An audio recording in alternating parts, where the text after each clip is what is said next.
Welcome to the Codcast from Commonwealth Magazine. We're talking about the Dream and Promise Act, the most expansive version of the DREAM Act yet, and definitely the one facing the most polarizing political atmosphere. So, the DREAM Act, or Development, Relief, and Education for Alien Minors Act, is a federal legislative proposal that would help young immigrants acquire temporary residency in their communities, and after further requirements, a pathway to citizenship.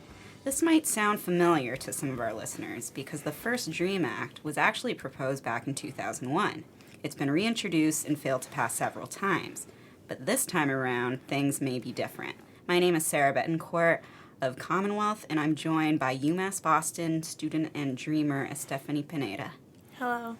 And we are also joined by co-founder of the Massachusetts TPS Committee and now the National TPS Alliance Coordinator, Jose Palma. Hi, Sarah. So we'll explain what those acronyms mean in a couple of minutes, DACA, Dreamer, TPS. So before we launch into the discussion about what this new law proposed by Speaker Pelosi last week and other congresswomen is, why don't we talk a little bit about what TPS and being a dreamer and a DACA recipient is?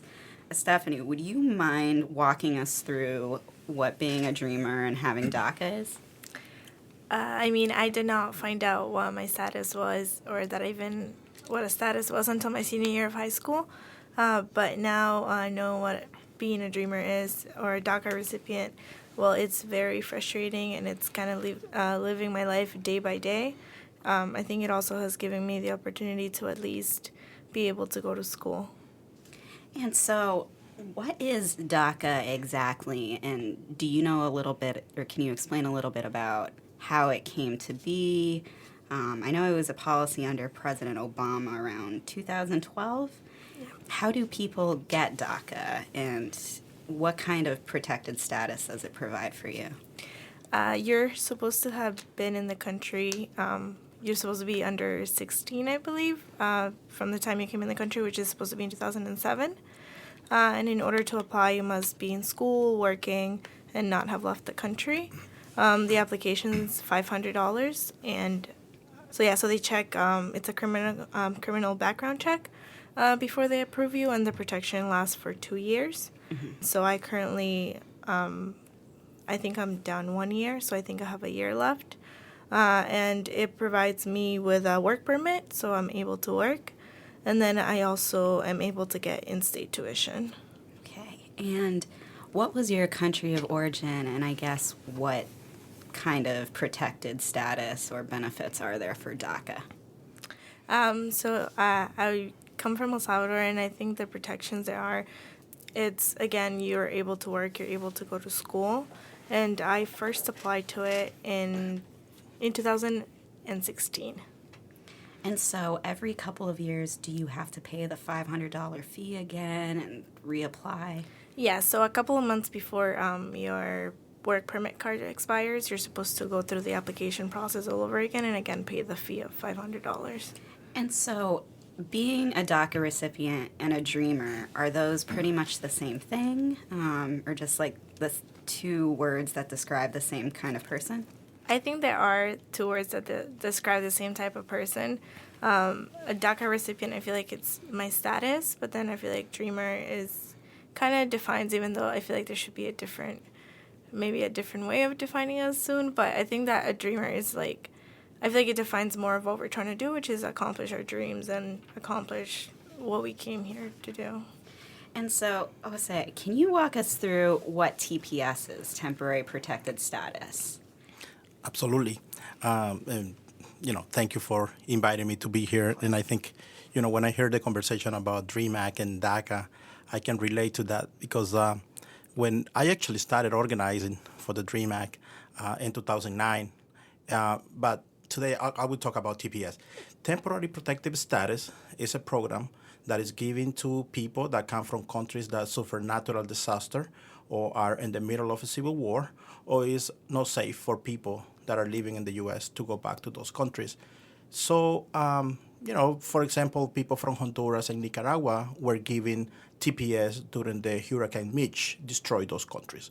So the United States responded by giving Nicaraguans and Hondurans back in 1998 temporary protected status. Eventually, people from El Salvador got TPS when El Salvador was destroyed by a big earthquake. So just to give you some example, those people that are protected by TPS, which myself is protected by TPS, has been living in the country for more than the last 20 years. Many probably for 25, 30 years. They have been here in the United States. So that's TPS, and that's what people have been protected with, and now we are all at risk of losing the immigration protection and eventually becoming undocumented. And so what does it mean to have TPS and benefit from it? Does it mean you won't be deported, or what exactly is it? Yeah, that's exactly what TPS does. TPS protects you from deportation and also allow you to get a work authorization and be able to work here in the United States.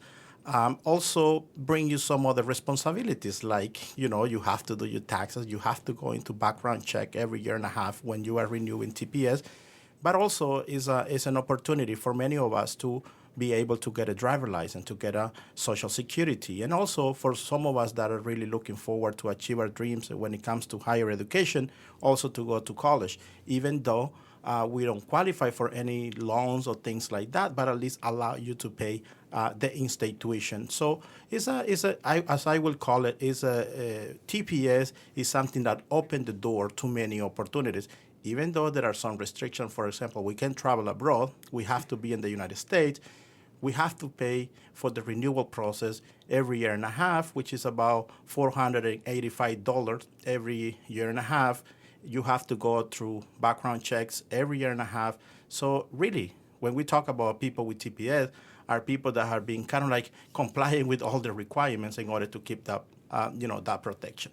And so I know you were recently in Washington, D.C. for some sort of advocacy for this new Dream and Promise Act that was just proposed on March 12th and introduced to the House by Speaker Pelosi and other congresswomen.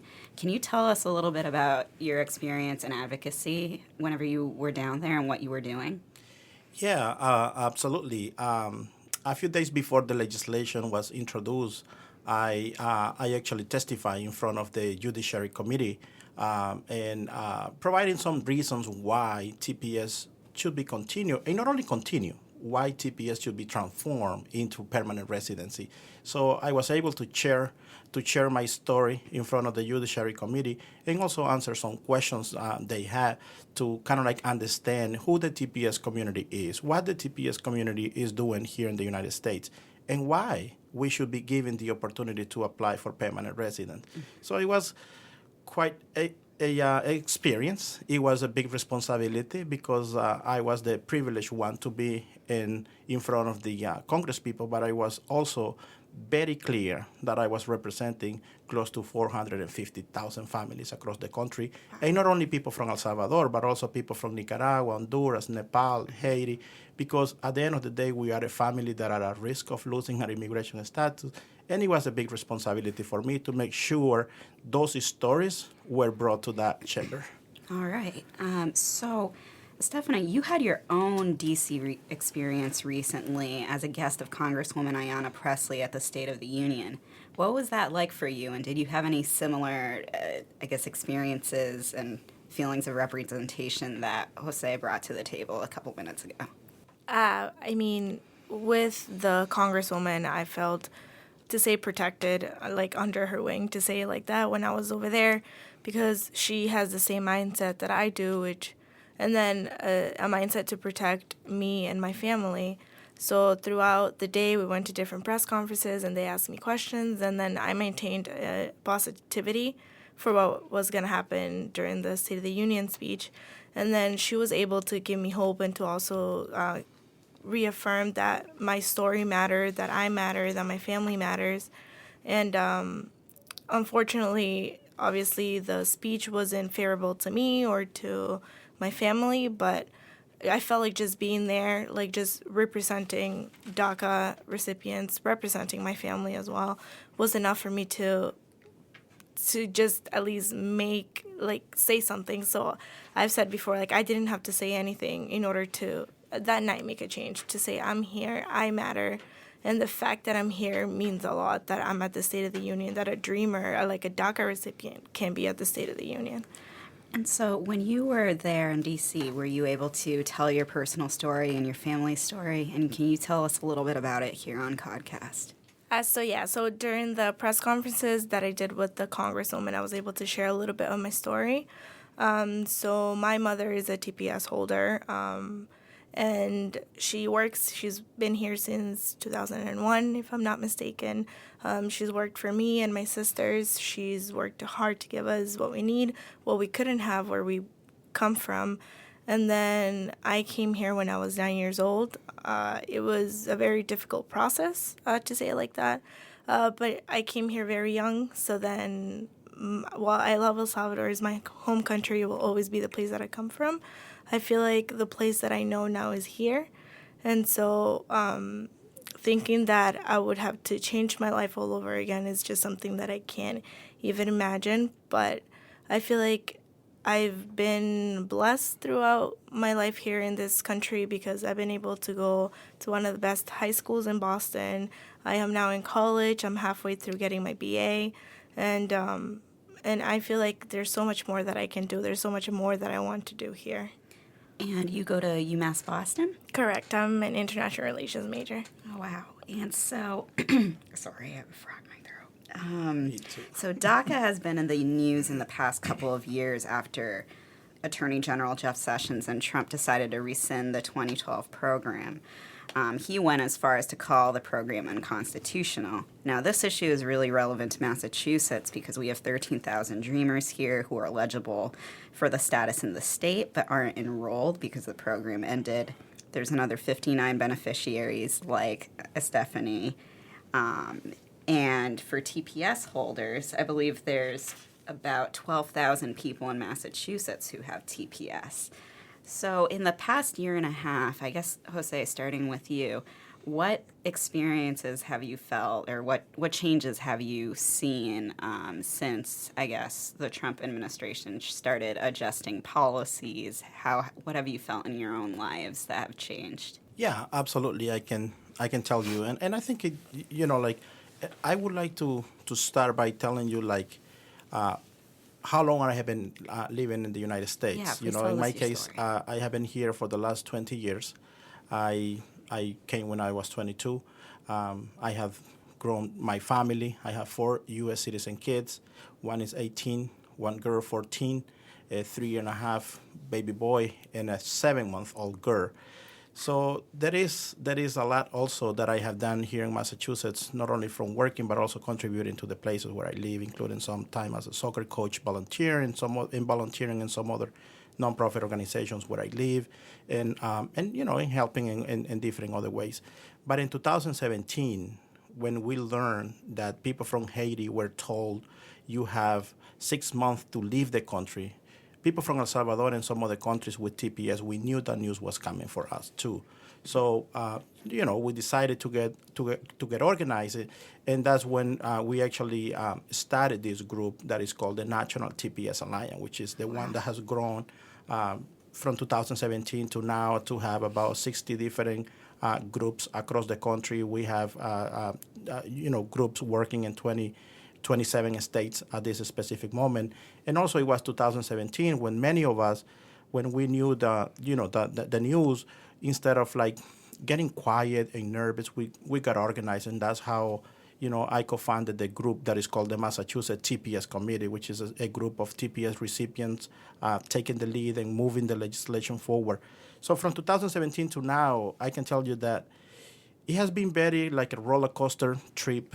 You never know. Sometimes you are very excited that something can be achieved.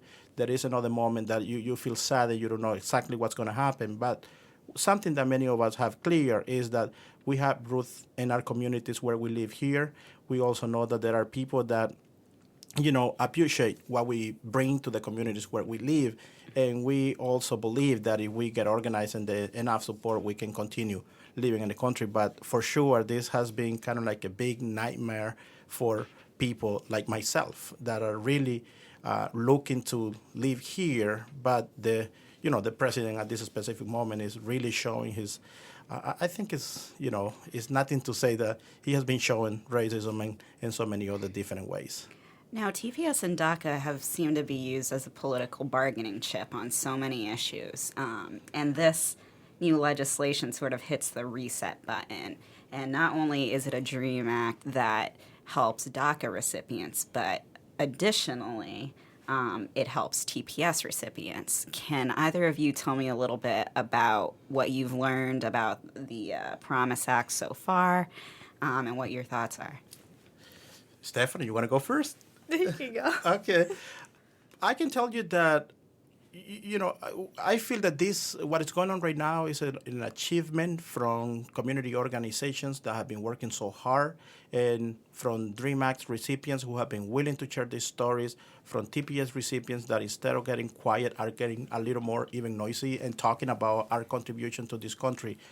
We also believe, and we are afraid, that we can continue being I love soccer, so I will say like the soccer ball that is always kicked around during electoral season, but then things start getting settled again, and we continue in the same reality that we have been living. So there has been an intention for the last more than 30 years to try to get comprehensive immigration reform. We actually failed, and I can say I was organizing in 2010 when we failed in Congress during Democratic control. The House, the Senate, and the President, and the DREAM Act failed. So there is some of us who feels we are going in the right direction, but we still have a long way to go to see that bill becoming a law. Now, will adding TPS to this help the cause, or will it make it more complicated, and how can those hurdles be jumped over? I mean, for me, I'll talk about like my first impression on the act that they're trying to pass. Obviously, it's I want to get excited and hopeful. It's very hard to do that because you never know, like he was saying, what's going to happen. It could be that it's going to die down and they're not going to end up doing anything. But I feel like it's, again, like you said, it's starting over. Maybe it'll lead to something. Maybe it won't get passed fully, but at least some parts of it will, or it'll start a conversation again that I think that community groups can also keep fighting to keep that conversation alive.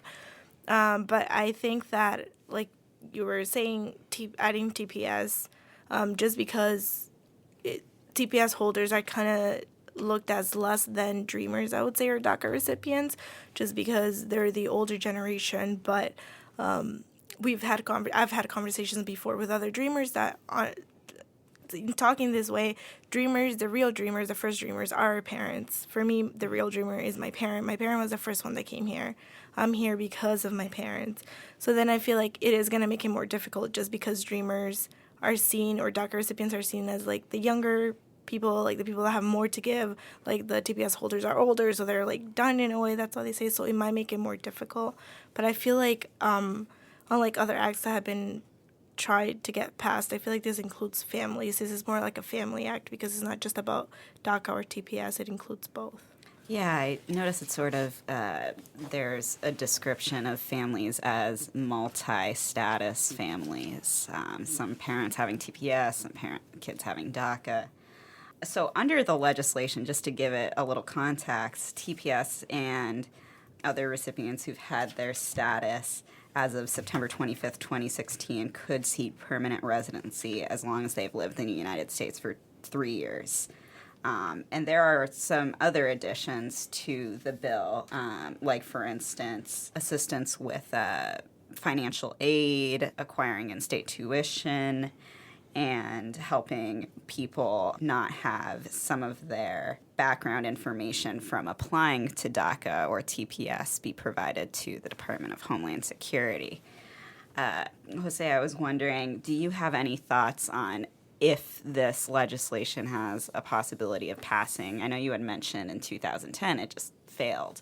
And now we have a completely different president and a completely different atmosphere. How do you think it could possibly pass, even if it makes it through the House, instead goes through the Senate? Yeah. This is one of those things, and I would like to start by mentioning that I strongly believe that the idea of merging DREAM Act TPS, and actually DED is also included, which many people don't talk about, but is the Deferred Enforcement Departure, which is Liberia. Liberia, yes. I pronounce it in my Spanish. Liberia is a country that has DED, and by the way, it's going to end it in March 31st, unless Congress or the president does something to protect that community. There are about 4,000 people across the country protected by kind DED. Of status. Yeah, so this legislation is trying to address those three different programs. I believe is the right way to go because all those programs have similarities. Like one are quote unquote temporary, even though Liberians, some of them has been moved from TPS to DED for the last 25 years. Then you have TPS, is a temporary program that many people have had for the last 20 years. And then you have DACA that was given back in 2012 because of the organizing. So there is one more similarity. Both of in the case of DACA and TPS, both of them are in court. So I think the idea of passing a legislation to kind of like correct both programs and provide those protected by those programs the opportunity to apply for permanent residency is the way to go. It is unfortunate the way that politics is working in Washington, D.C. right now. I feel confident that this legislation, the way it is, it can pass in the House of Representatives, but it has very slightly possibilities in the Senate. And I say slightly because I don't want to be that pessimist. But the reality is that there is no way, the way this legislation is written, is going to pass in the Senate.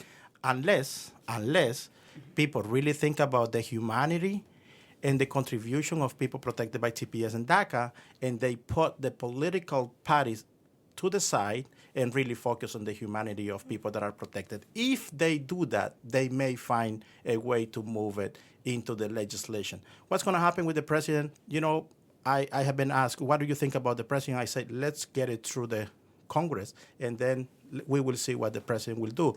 But I think the big challenge right now is how to move that legislation in the Senate. Mm-hmm. I feel motivated. I think it's the right way to go.